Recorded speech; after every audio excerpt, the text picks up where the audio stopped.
Hello. If you're here, it's because you want to find out more about Puccini's Tosca.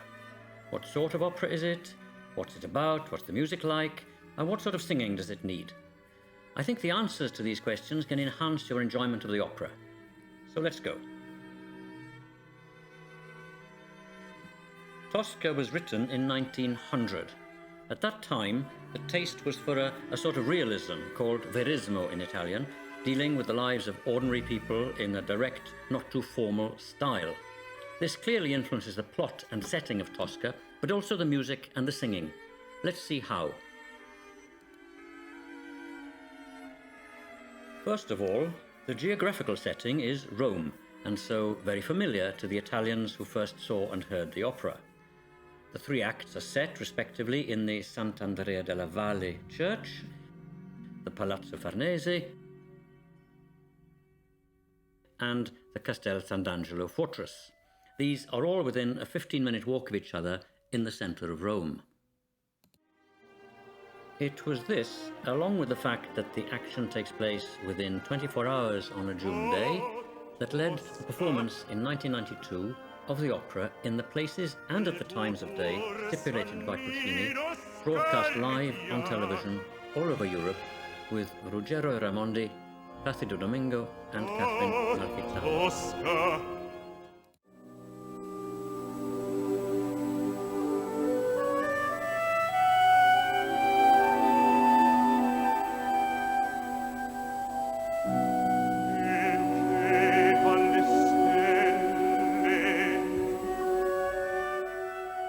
The historical setting would also have been familiar to many of the Italians of the time, the action having taken place exactly 100 years before. It is 1800, the time of the Napoleonic Wars, and Napoleon is marching on Rome. This is seen as a threat by the supporters of the royalist regime in Rome at the time. It is a tense situation, politically, and Cavaradossi, the painter, gets involved in helping an escaped political prisoner avoid being recaptured by Scarpia's brutal police force. The advance of Napoleon's army is even used as a plot element in Acts 1 and 2. First, the premature announcement of Napoleon's defeat is cause for an official celebration, at which Tosca, the famous singer, has to perform. But in Act 2, news arrives of Napoleon's victory, and therefore the imminent fall of the totalitarian regime, causing Cavaradossi to defiantly rejoice, sealing his fate at Scarpia's hands.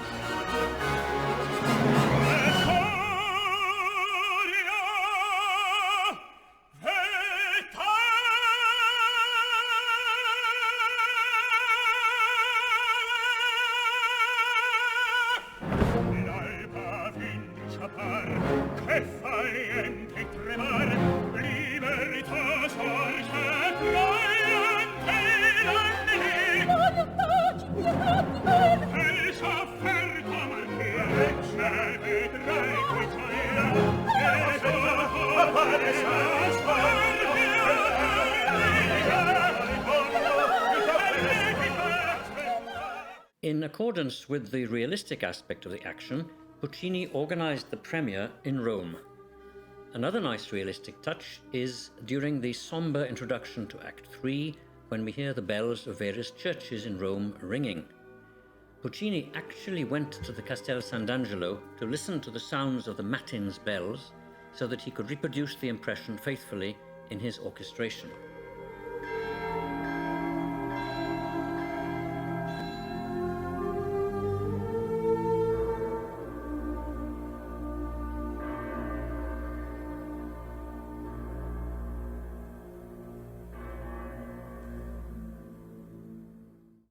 So much for the plot and the setting. What about the music? Here's the very start of the opera.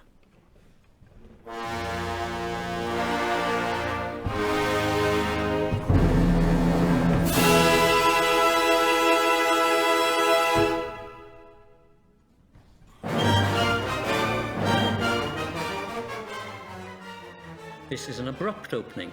There's no overture, but we are straight into the action and are immediately confronted with a type of music which is emotionally charged.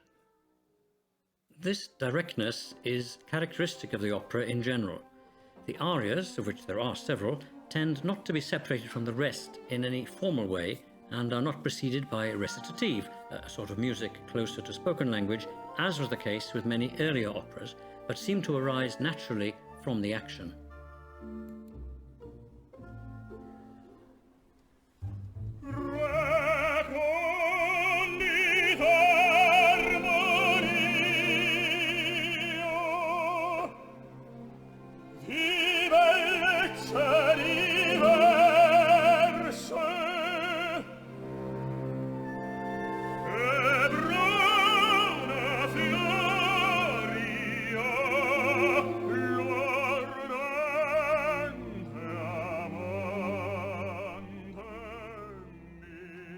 The set pieces that have become famous extracts are the tenor's first act aria expressing his love for Tosca, which we've just been listening to. Then there's Tosca's famous second act aria, wondering why God has repaid her devotion in this way.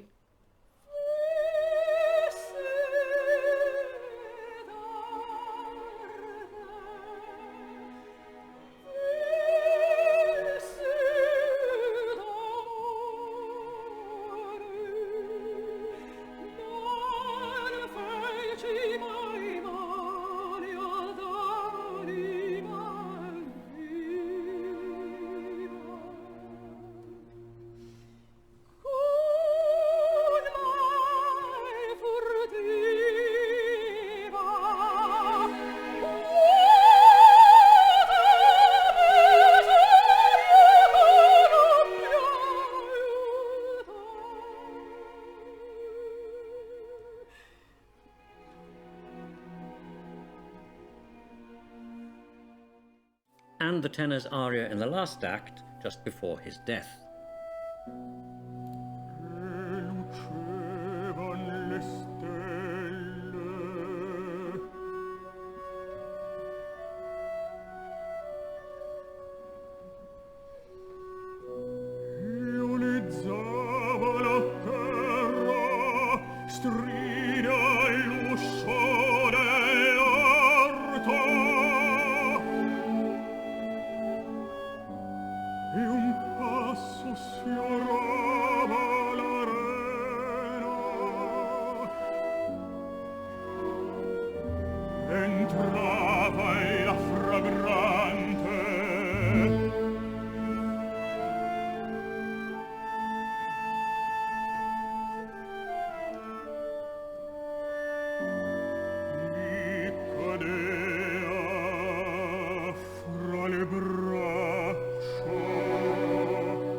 One thing which characterizes Puccini's music in this opera is the use of leitmotifs. This is a technique developed by Wagner, the German composer, in the generation before Puccini.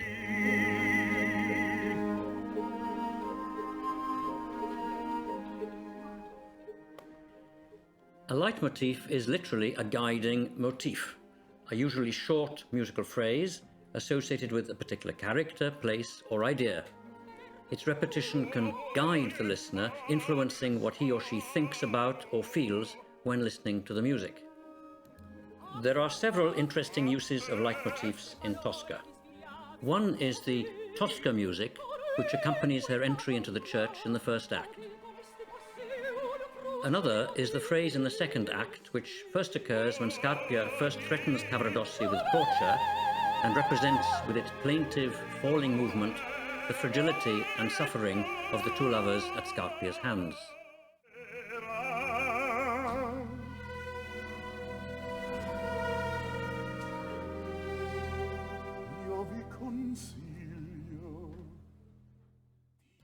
A more dramatic example is the interval called a rising third.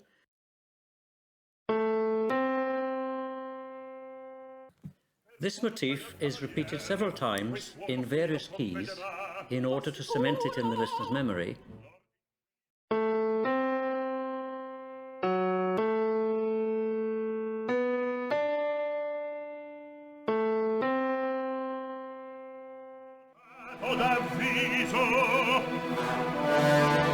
Il prigioniero sia fucilato.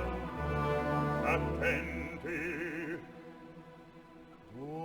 Facemmo del conte Palmieri un'uccisione simulata come avvenne del Palmieri. Hai ben compreso? Ho ben compreso.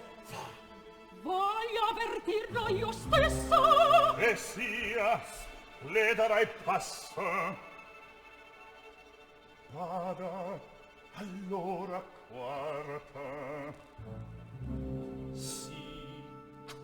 And then recurs in Act 3, exactly at the moment of the real execution, creating a musical connection between the two moments.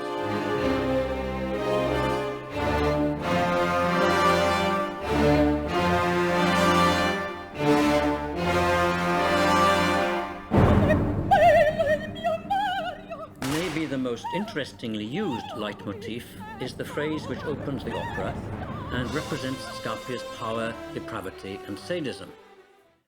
We've heard it already, but here is a reminder.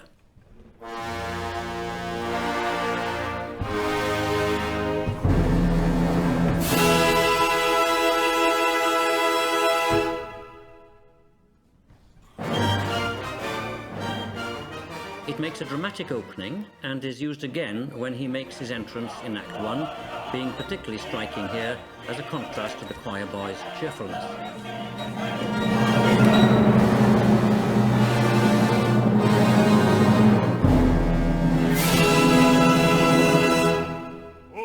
It also closes the act, giving the impression that everyone in this world lives under the implacable domination of Scarpia.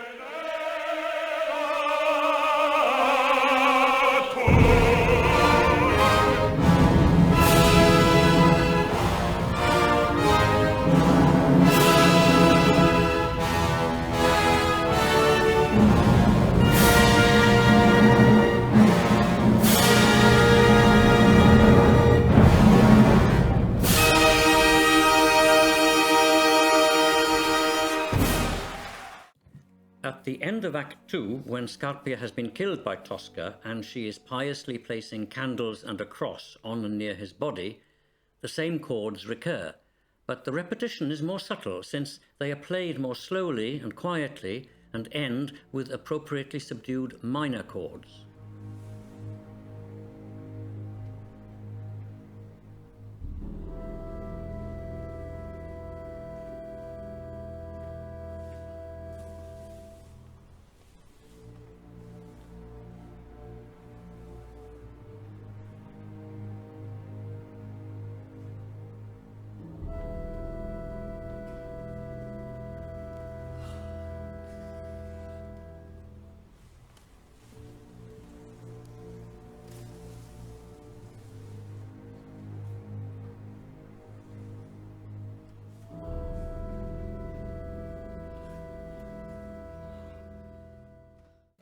So, what sort of singing can we expect to enjoy in this Verismo opera?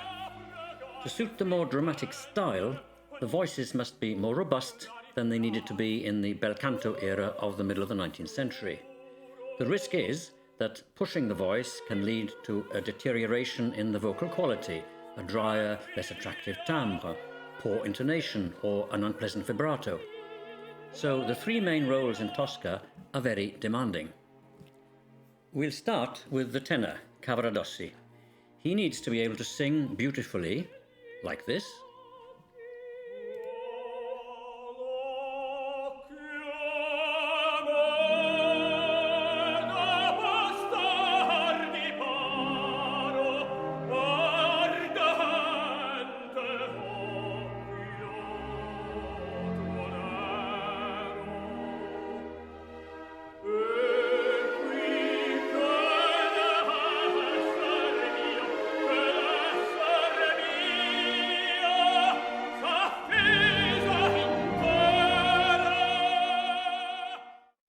That was Franco Corelli, who also had the heft to sound powerful in this passage.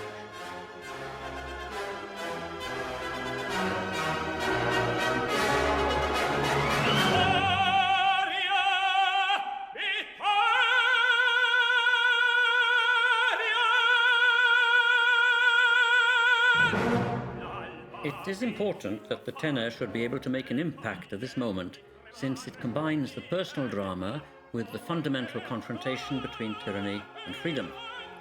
He expresses an ideological commitment to a cause that is the total opposite of Scarpia's decadence.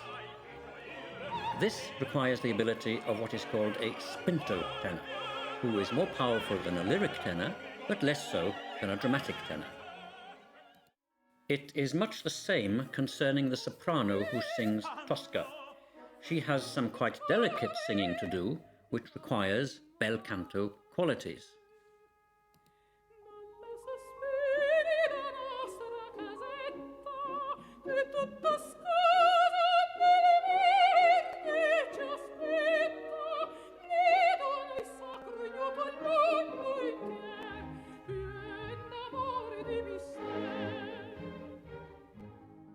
But she also needs to use her voice to dramatic effect, particularly in the confrontation with Scarpia.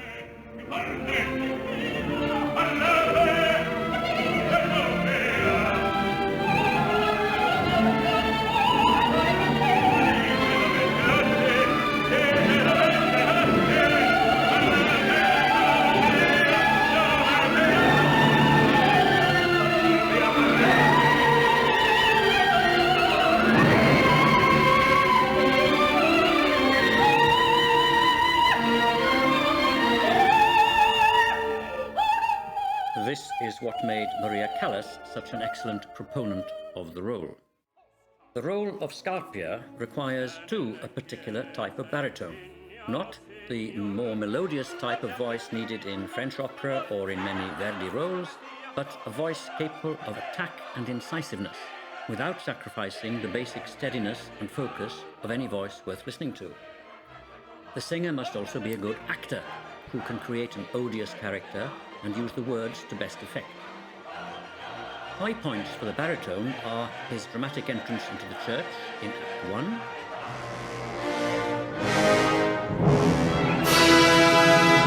Un tal baccano in chiesa, bel rispetto. Eccellenza, il gran and then there's the famous Act 1 finale. But the baritone doesn't need just dramatic attack in his voice. The ability to sing with a sort of hypocritical suavity can make an invaluable contribution to the interpretation. It is Tito Gobbi's ability to do all these things that makes him one of the outstanding proponents of the role. La povera mia cena fu interrotta. Così ho cacciato via mia bella signora. Sedete qui. Volete che cerchiamo insieme il modo di salvarlo? E allora sedete e parliamo.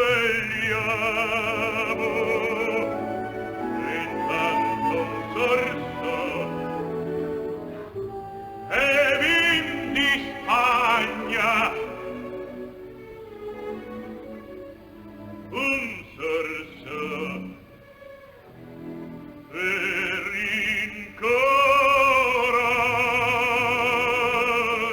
incorarvi. Quanto? Quanto? So that's the end of our exploration of Tosca. I hope this video has given you food for thought, or even enhanced your enjoyment of this gripping opera. There's a lot more to be discovered and enjoyed in it, of course. You can click on the links below, and don't forget to give me a like and to subscribe to my channel. Goodbye.